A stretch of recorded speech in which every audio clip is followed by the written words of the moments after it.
Hello YouTube, this is DVD Review Studios here, and today I shall be doing a review on the complete third season of Star Wars The Clone Wars on Blu-ray. This is yet another 3-disc Blu-ray set containing all 22 episodes of the third season, and this is the thin case edition which I grabbed in the 1 through to 5 box set of the show, which if you want to see the full box set in its entirety, you can check out my Season 1 review, where I show the full set in a little bit more extensive detail. But for Season 3, this is overall probably my favourite season. It's between this or Season 4. But it's a very mixed season overall, containing some of my favourite episodes of the show. Definitely some of the best Clone Wars stories, showing a shift in tone for a more mature setting.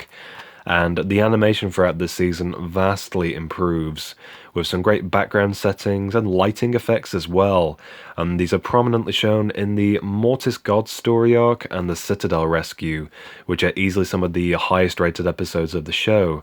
But with that in mind, this season also contains some of the least interesting episodes, and mainly towards the beginning, it feels as though this season is trying to kind of find its feet to an extent. Nothing that's completely unwatchable, but I'll go through my thoughts on the episodes and you'll see which ones kind of hit or miss compared to the likes of, say, the Mortis Gods Arc in particular, to name that story yet again. Anyway, here's the front cover design with Anakin prominently featured, the spine Clone Wars Season 3, and here's the back cover. Like I mentioned before, 22 episodes are included on this set, and we have some similar special features to what we have had previously, but these are really great features that allow you to appreciate the episodes a lot more for the extra effort, and really the extra lengths of detail the show's creators take to get it right, to do it by the book as George Lucas would want it to be done.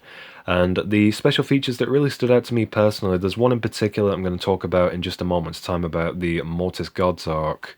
But the one about the last couple of episodes where Chewbacca was brought back into the Clone Wars was absolutely phenomenal, where they actually brought in Peter Mayhew, who played Chewie in the original trilogy, to kind of oversee the introduction of Chewie into the Clone Wars, kind of overseeing the project, how they were approaching the character, the story that they were telling, and the 3D renders and concepts that went into creating Chewbacca in the Clone Wars style. It was absolutely fantastic and just made for a really enjoyable 5-10 minutes looking into those last couple of episodes. But there you go anyway. Total runtime for the episodes is 487 minutes, and this set is rated a PG here in the UK for moderate fantasy action violence. And so, opening this up, here are the Blu-ray disc designs, with disc 1 there featuring Clone Commander Cult. Disc 2 with Darth Maul's brother, Savage Opress, a very interesting character, and a great story thread that carries over into both Season 4 and 5. And then on Disc 3 we have Asajj Ventress, definitely one of the more notable Clone Wars characters. And of course here is the episode guide, of which I shall go through all the episodes and detail my thoughts on them. First up on Disc 1 we have Clone Cadets, which is technically the origin story of the Domino Squad, the named troopers we've predominantly followed across the series: Heavy, Echo, Fives, Cut Up and Droid Bait. And as the series carries on, the dominoes do indeed fall. But this was a great setup showing their failures leading to success. And I love the character of 99, the defective clone who essentially inspires the other troopers to work together as a team. And then leading into the second episode, Arc Troopers, this essentially ties into the previous, where Echo and Fives return to Kamino and help prevent an incoming droid invasion. And I love the action sequence where we see the droids just literally flowing through the barracks, featuring one of the more heroic and very saddening deaths for the fan-favourite character of 99. Supply Lines is probably one of the more skippable episodes, where Bail Organa and Jar Jar Binks visit the planet of Toydaria, the home of Watto's people, to discuss the aiding of the world Ryloth. Sphere of Influence is also another episode I would term as skippable, with a political conspiracy and a kidnapping affecting one of Ahsoka's friends. Next up is Corruption, which one of my favourite bits about this season in particular was incorporating even more of the planet Mandalore into the Clone Wars related stories. And if familiar with the show, you will no doubt know where those kinds of stories lead. But this was the beginning of a great story about Padme Amidala and Duchess Satine dealing with a mass poisoning of Mandalore's people.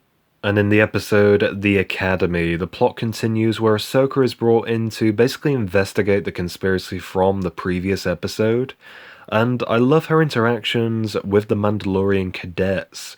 It's interesting to see her in kind of a teaching role, where she inspires several of the students to investigate the Mandalorian government. And last upon Disc 1 is Assassin, which is honestly another episode you could skip over. It's mildly entertaining seeing Ahsoka puzzle through Aurra Singh's assassination plan where she attempts to kill Padme. For Disc 2, first up we have Evil Plans, which is a very hit or miss episode. We have R2 and C-3PO going out to buy fruit. Yes, literally. Only for Cad Bane to then kidnap C-3PO. Why are you putting that there? To find out what's inside. And then he does the exact same with R2, which is not the worst episode. As a standalone, it's a very weak episode to say the least, but it does benefit with its tie-ins to the episode Hostage Crisis from Season 1, which makes it a lot more bearable. Hunt for Zero is a very strange episode for the bizarre relationship depicted for Zero the Hutt, but it's probably one of my favourites for Obi-Wan working with Quinlan Vos, and it does give a better understanding of the Hutt crime family, pushing even more boundaries for the series. I think Filoni himself best describes these kinds of moments. They love a good time. I'll give them that. I do also enjoy Cad Bane's involvement, which was absolutely fantastic, though it is a shame we didn't get more Quinlan. There's very few Quinlan Vos related episodes, but the novel Dark Disciple is something I would highly recommend if you're a fan of that character in particular. Heroes on Both Sides plays with the political ideals behind the war, with it looking at the hints behind the Republic being corrupt, and it gives Ahsoka a different outlook on the Separatists, where Padme tries to show her the other side of the war, and it kind of depicts this to the viewer as well, removing the sort of Republic good, Separatist bad, kind of simplified ideal. Pursuit of Peace is arguably another skippable episode, which sadly doesn't offer much beyond just simple kind of conversation about preventing a harmful bill from passing, with just the one kind of action scene included to lighten things up. The next 3 episodes, Night Sisters, Monster, and Witches of the Mist, really do pick up in quality for the 3rd season, and these episodes are written by Katie Lucas, who nurtures the character of Asajj Ventress, as we explore her backstory, and these episodes are absolutely incredible. They feature, of course, the Night Sisters themselves, a family of witches on the planet of Dathomir. And I love the flashbacks, particularly in the 1st episode, almost treated as visions, where it's unbelievable to see what Ventress was and the transformation that she is now, as essentially a fallen Jedi. And over the course of these episodes, there's a fantastic overarching revenge plot against Count Dooku, where Ventress seeks out a warrior just like Darth Maul, which introduces us to Savage Opress, transformed into a brute by the Night Sisters in the Monster episode. And then the episode Witches of the Mist is the last episode on Disc 2, which gives us a great insight on the character of Savage, where he is sent by Ventress to become Dooku's new apprentice, and he is brutally trained, and he is then supposed to turn and betray Dooku in favour of Ventress. Instead, he turns on them both, leading to a very rewarding lightsaber duel, and I love the end shot with Savage pulling a Starkiller move, along with the somewhat ambiguous Darth Maul reveal at the very end. For Disc 3, we have arguably one of the most important Clone Wars stories, and that is the Mortis Gods Arc, made up of 3 episodes which are Overlords, Altar of Mortis, and Ghosts of Mortis. And these are absolutely incredible, definitely worth watching, even as a standalone maybe if you're not massively invested in the Clone Wars show. And this 3-part story explores the Force in itself, using the father, the daughter, and the son as representations of light and the dark side, and it does give a predominant focus on Anakin, who is termed as the Chosen One to balance the Force.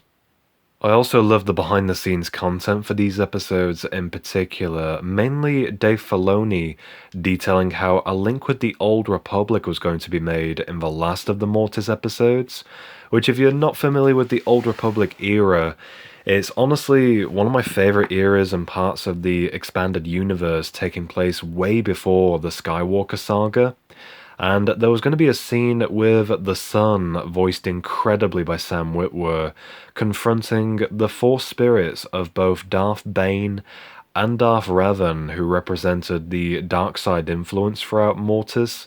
And there's a great deleted scene showing how that would have played out. Who are you? You must answer me this time. We are the wielders of the dark side. The reason why it was deleted is because apparently it didn't make too much sense, even in this sort of alternative kind of reality within the Mortis kind of setting, of there being dark side force spirits communicating with the living. Apparently that just doesn't really coincide with what is known about the Force, which is a shame because it would have been great to see these characters in a prominent role such as that with what they represent in the Old Republic era, especially Bane. But either way, it's a fantastic scene, and if you check it out on YouTube or on the Blu-ray extras, it's definitely worth a watch. The Citadel Arc is another incredible story for this series, and it uses some fantastic lore building and world building across the 3 episodes, which are the Citadel, Counterattack, and Citadel Rescue. And these episodes are essentially about a prison break, but the characters need to arrive at the prison undetected as living organisms, and so they freeze themselves in carbonite. And this is one of my absolute favourite moments from this season, bringing back the Ugnaughts in particular, which was a nice touch. And once they break into the prison, their goal is to free the captured Jedi, Evan Peel, a very minor character that appears at the end of the Phantom Menace most notably. And the second episode in this arc was probably my favourite out of the 3, which explored the character of Moff Tarkin, seen as Captain rather than Grand Moff in these episodes. And the prison escape sequence doesn't quite go to plan, as understandably so. And I love the Warden character, Ossie Sobek, and the reprogrammed B-1 battle droids that were used as a neat inclusion for the infiltration of the prison and the extraction of the prisoner. Plus the unclear kind of end for the clone trooper of Echo. That was a really interesting sort of ambiguous ending, which obviously is unraveled much later in the show. And for the last episode, this one essentially tries to neatly wrap the chaos from the previous installments, where a team of Jedi is sent to rescue the remaining characters who are stuck fighting Ossie Sobek and his droid army. And I love the end scene in particular. It's one of my favourites, where Ahsoka actually saves Tarkin, who has essentially belittled her throughout this entire story arc. And these episodes are just really solid in my opinion. Another series of episodes that you may even want to watch as a standalone if you're not invested in the show. It really does show off some of the best kind of character traits for the Clone Wars series. And the last couple of episodes are overall very enjoyable, with Padawan Lost and Wookiee Hunt, where we see Ahsoka survive on her own and reflect the teachings that Anakin has provided with the Jedi training. And Chewbacca was a very warm welcome return in these episodes, as the characters join together and fight some Trandoshan hunters. And I love the levels of detail in these episodes as well, some phenomenal progression in the animation. And overall these episodes made for a great finale that shows growth and progression in Ahsoka as a character with her choices throughout these episodes. And like I mentioned before, I would also recommend the behind the scenes with Peter Mayhew's involvement with these episodes as well. So that's going to do it for my review of the complete 3rd season of Star Wars The Clone Wars. I hope you did enjoy. Like I said before, a bit of a mixed season to be honest, but it's certainly a favourite for the Citadel Arc in particular, likewise with the Mortis Arc as well, which are 2 stories from the Clone Wars that I would recommend regardless. If you're a casual Star Wars fan, or maybe even just getting into the Clone Wars show, those are a couple of stories that may entice you a little bit more than some of the other ones. And overall, they make for some very enjoyable storytelling. So if you did enjoy this video, please do leave a like down below. Let me know in the comments what you think of the 3rd season of the show. Do you have a favourite episode from this season? And for more videos, be sure to subscribe. Thanks for watching.